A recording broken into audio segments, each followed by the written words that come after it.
Orang Kajang, ini ada satu pot baik punya untuk korang. Jom ikut aku, kita singgah di Nona's Impian Cafe and Catering. Dekat kedai ni bermacam jenis masakan ada. Ada masakan Arab, masakan kampung dan juga masakan panas. Lokasinya lah di perkarangan Masjid Saujana Impian Kajang. Selain daripada kedai makan, ada juga kedai pakaian dengan harga yang murah-murah. Ramai yang belum tahu, deretan kedai ni rupanya dah berbelas-belas tahun beroperasi tau. Rugilah kita tak jumpa pot yang baik ni. Ada juga kedai yang menjual barangan sejuk beku. Kalau nak makan Maggi yang viral tu, boleh datang sini serendah RM3 saja. Kedai gunting rambut pun ada juga, geng. Tujuan aku datang dekat sini adalah untuk merasa makanan original daripada Pakistan. Yang tengah buat sekarang ni adalah cai masala, menggunakan rempah ratus dan teh terus dari Pakistan, campur pula dengan susu segar. Jadilah cai masala. Kalau tengok mula-mula memang nampak macam ceroy je kan. Bila dia dah sejuk sikit, korang tengoklah nanti. Ini pula roti nan cheese. Memang bertimbun cheese-nya. Dibuka daripada pukul 8 pagi sehinggalah 11 malam. Ini pula kebab daging ala Pakistan. Setiap hari buka, korang pilihlah hari mana korang nak datang. Untuk harganya pula sangat berpatutan. Tak ada mahal, tak ada murah. Sedang-sedang aja. Ini di antara menu yang kita orang order hari ini.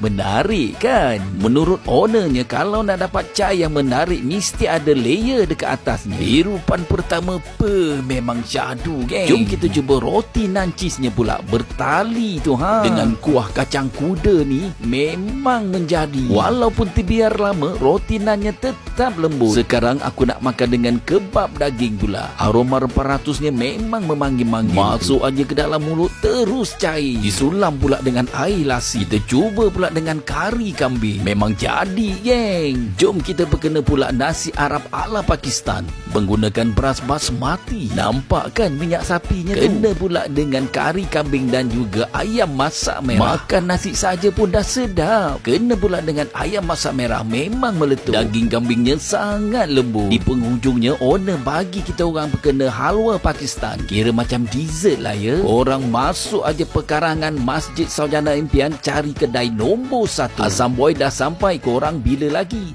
Boleh terus.